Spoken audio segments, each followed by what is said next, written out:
How to reset your Wells Fargo password or username.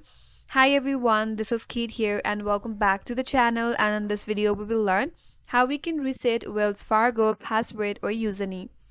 So without further delay, let's get started. For that, head over to wellsfargo.com.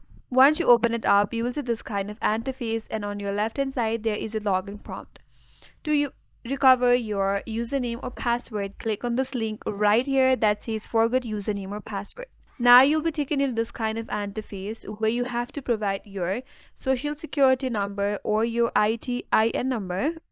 You could also provide your username linked with your account or your account number to recover your password or your username on Wells Fargo online account. So provide one of this from here, then click on continue. And on the next step, you'll be taken where you can recover your password or your username. So make sure that you follow all of the prompts carefully, and once you complete that, you will have a new password or username that you can use to log in into your online account. That's it. That's how you can recover your Wells Fargo password or username, and that's all for today's video. Hope this video was helpful, and if you are new to our channel, consider subscribing.